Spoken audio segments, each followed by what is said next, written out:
여러분 안녕하세요. 미국의 1월 개인 소비 지출과 물가가 발표됐습니다. 전반적인 상황하고요. 앞으로 그 전망해 드리겠습니다. 미 연준이 가장 중요한 물가가 개인 소비 지출 물가라는 겁니다. 그런데 이게 시장 예상치하고 거의 비슷하게 나왔습니다.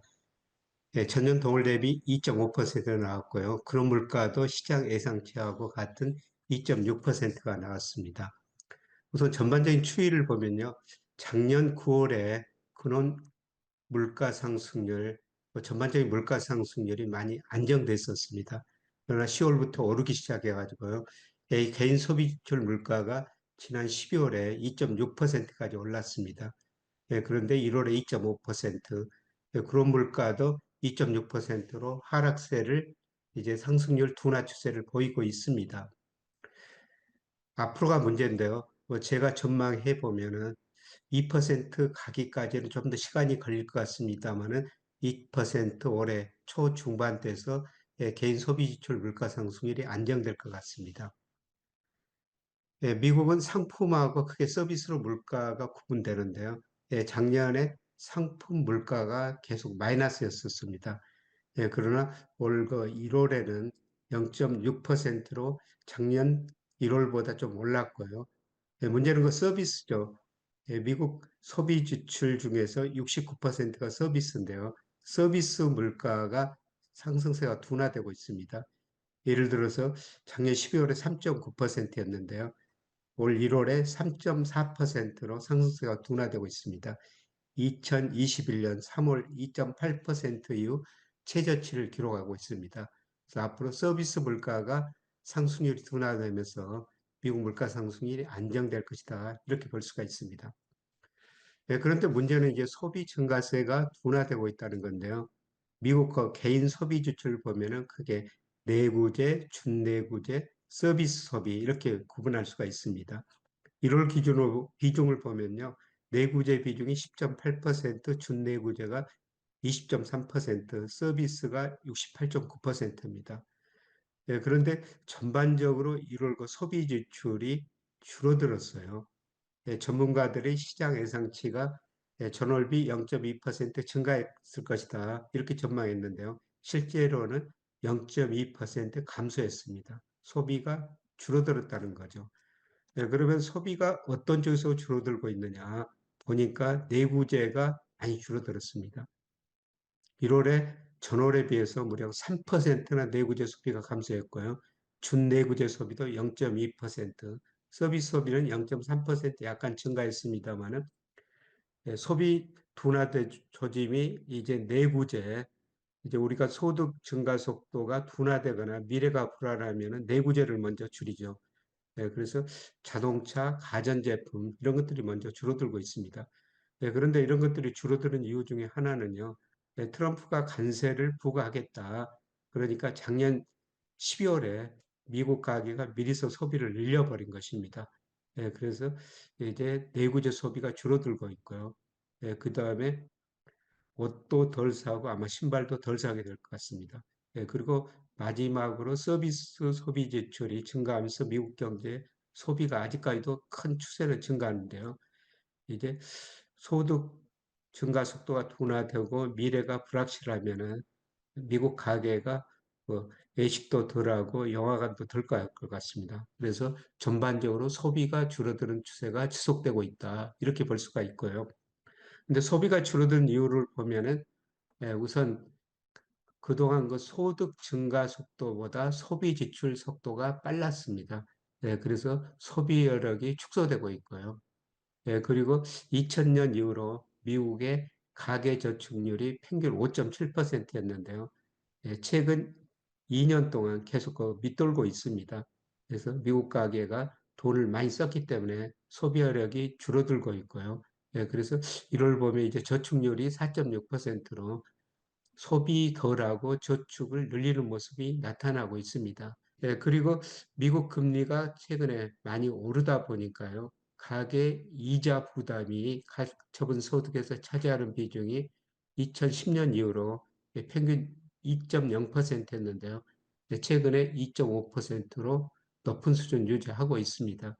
그래서 금리가 오르다 보니까 금융회사에 빌린 돈, 이자 갚으려고 상대적으로 소비할 돈이 줄어들고 있다. 이렇게 볼 수가 있는 것입니다. 미국 경제 문제는 뭐냐면 생산에 비해서 소비는 너무 많이 늘었다는 거예요. 미국에서는 상대적으로 덜 생산하고 늘었다는 건데요. 예, 미국의 그 대표적인 산업 생산 지표가 2019년 12월에 100이었다고 가정을 하면요. 올 1월에 101.5로 거의 1.5% 증가한 데 그쳤습니다. 4년이 지났는데 1.5% 증가한 데 그쳤죠. 근데 소비는 한 15% 증가했어요. 근데 최근에 이제 소비 증가세가 둔화되는 도 지금 나타나고 있습니다만은 미국에서 생산을 줄이고 그 다음에 생산은 별로 안 늘어나고 소비는 늘어나니까 미국의 무역 적자가 늘어날 수밖에 없었던 거죠. 그래서 작년에 미국의 무역 적자가 9,184억 달러로 2024년 7,849억 달러보다 무려 1,335억 달러나 증가했습니다. 그런데 앞으로 미국 가계가 소비 증가세가 둔화되면서요. 아마 수입이 둔화될 가능성이 높습니다. 그래서 적자는 축소될 텐데요. 이거는 세계 무역의 축소다. 특히 우리 대미 수출 비중이 19%나 차지하고 있는데요. 미국 사람들이 이제 내구재 소비 먼저 줄이기 시작했습니다. 미국으로 자동차, 가전제품 소비가 수출이 덜 될 거라고 볼 수가 있고요. 그 다음에 앞으로 준내구재 이쪽으로도 소비가 줄어들 가능성이 높습니다. 미국으로 그 신발, 의류 수출도 줄어들 가능성이 높다는 거죠. 세계 무역이 미국 소비가 감소하면서 위축될 가능성이 높다는 겁니다. 문제는 그 미국 경제인데요. 최근에 미국 주가가 많은 것 조정을 보이고 있죠. 그거는 뭐 트럼프 관세 때문이기도 하지만은 미국 경제가 스태그플레이션에 빠지지 않을까. 그래서 스태그플레이션이라는 것은 물가 상승률은 높아지고 경기는 침체에 빠지는 건데요. 아마 올 상반기에는 스태그플레이션 조짐이 나타날 것 같습니다. 제가 예측해 보면은 소비 중심으로 미국 경제가 1분기가 마이너스 성장하고요. 2분기에는 마이너스 1.4%로 마이너스 성장폭이 좀 커질 것 같습니다. 물론 하반기에는 회복되리라 보고 있습니다만은 상반기에는 예, 이렇게 경기가 나빠지니까 아마 그 스태그플레이션이란 단어들이 많이 나올 것 같습니다. 어제 저 미국 주가가 반등했습니다. 반등한 이유는 PC 물가가 예상하고 비슷했고요. 물가가 사실 그 컨퍼런스 보드나 그 미시간 대학 기대 인플레 보면은 굉장히 높게 나왔거든요. 그런데 1월 그 실제 물가는 뭐 예상대로 나오니까 미국 투자자들이 좀 안도를 한 것 같습니다. 그렇다고 저는 이게 그 미국 주가가 상승 추세로 다시 전환됐다.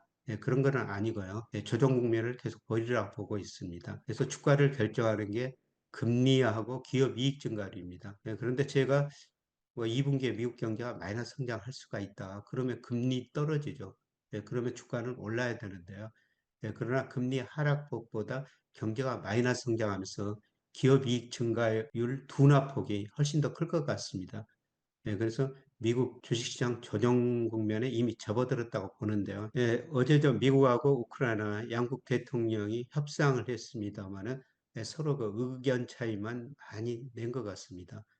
심지어는 그 감정 싸움 같은 이런 거 발언들이 언론에 보도가 됐는데요. 앞으로 그 지정학적 리스크 이런 것들은 트럼프가 대통령 되면서 많이 그 해결하는 쪽으로 나갈 거라고 생각하고 있습니다만, 그런데 단기적으로는 미국하고 그다음에 우크라이나 의견 차이가 크기 때문에 이런 거 지정학적 문제는 예, 앞으로도 조금 더 남아있을 가능성이 높습니다. 이번 달 우리가 이제 가장 관심을 가져야 될 게 3월 시작됐죠. FMC죠. 3월 FMC에서 과연 경제 성장률, 물가, 고용 등을 어떻게 판단하고 정책을 어떤 식으로 운영할 것인가. 현재까지는 지금 기대 인플레이션이 많이 올라오고 있기 때문에 연준이 금리를 동결할 것이다. 이런 전망이 많습니다. 그러나 소위 제가 테일러 준칙에 의해서 미국의 적정금리를 추정해 보면은 올 1분기 현재 3.5% 정도 나옵니다. 현재 4.5%죠. 적정금리 수준에서 높다는 겁니다. 그래서 이번에 그 금리를 인하 안 하더라도 저는 올해 최소한 세 차례 이상은 금리를 예, 인하하리라고 보고 있습니다. 그래서 3월 FMC, 이번 달에 열리는 3월 FMC에서 우리가 관심을 가져야 될 게 미 연준이 경기를 어떻게 판단하고 그다음 물가 전망, 고용 전망을 어떻게 하는지 이걸 좀 지켜볼 필요가 있습니다. 근데 어떻든 저는 미국 경제가 상반기에 침체에 빠지고 이런 데이터들이 나오면서 뭐 3월에는 금리를 인하 안 하더라도 금리를 인하할 가능성이 높다 이렇게 볼 수가 있습니다. 자, 앞으로 미국 주가, 뭐 10년 국채 수익률, 뭐 채권 투자, 주식 투자 우리한테는 이게 더 관심사 아닙니까? 그런데 저는 미국 금리가 앞으로 떨어질 거라고 보고 있습니다.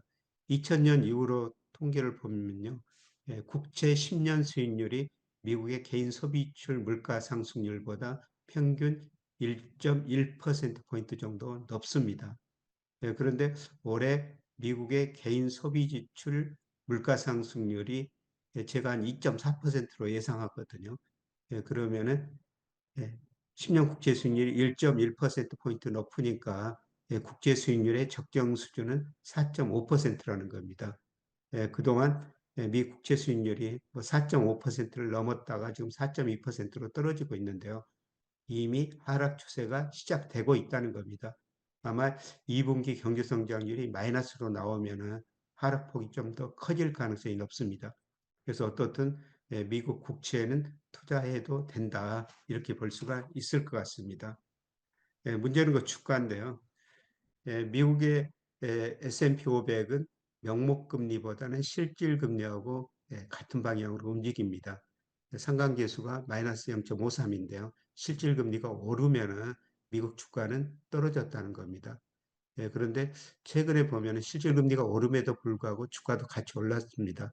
그래서 앞으로 금리는 떨어지지만은 기업이익 증가세, 경제성장률이 마이너스로 돌아서면서 기업이익 증가세가 많이 둔화되리라고 보고 있습니다. 그렇게 되면은 미국 주가가 이미 저는 조정 국면에 들어섰다고 보고 있습니다만은 아마 5월 무렵에는 조정폭이 조금 더 커질 수 있다. 이렇게 내다볼 수가 있습니다.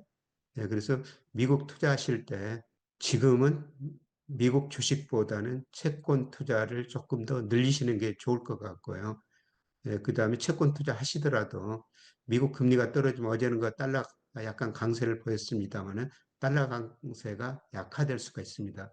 달러 가치가 하락할 수가 있기 때문에 미국 채권에서 이익을 보더라도 한 차선을 볼 수가 있기 때문에 미국 채권에 뭐 일정 부분 투자하시기는 하시되 많이 투자 적극적으로 하시는 것은 바람직하지 않은 것 같습니다. 자, 일개월 그래도 어제 우리 주가가 많이 떨어졌습니다만은 평균 주가를 보니까요.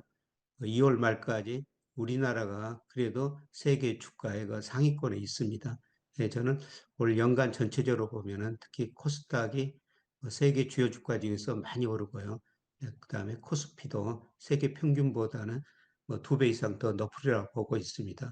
올해는 이런 추세가 지속될 거로 보고 있습니다. 지난 2, 3년 동안 미국 주가는 많이 오르고요. 우리 주가는 거의 조정을 보였죠. 그래서 우리 투자자들이 국장은 안 되고 미장으로 가야 된다. 사실 그동안은 올랐습니다.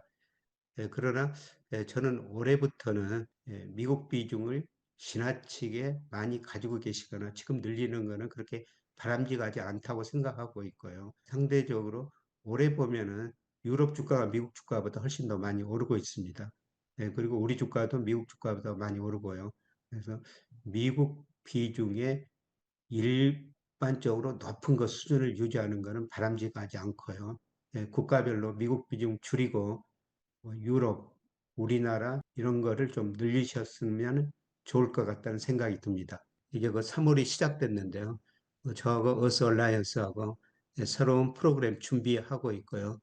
여러분한테 실제로 어떤 것들이 도움이 될 것인가 이런 걸 파악해 가지고 새로운 프로그램을 준비하고 있습니다. 어떻든 뭐 2월 말 참 어렵게 장이 끝냈습니다만은 저는 올해 전반적으로 보면은 우리 코스피, 코스닥이 꾸준히 상승 국면을 보이리라고 보고 있습니다. 이런 내용을 앞으로 그 3월부터 다양한 프로그램을 제시하면서 여러분한테 실제적으로 도움이 되는 내용을 전달해 드리도록 하겠습니다. 3월 이제 봄이 왔는데요. 여러분 건강 관리 더 잘하시고 저와 같이 그 금융 민주주의를 향해서 한 걸음 한 걸음 나아가시기 바랍니다. 고맙습니다.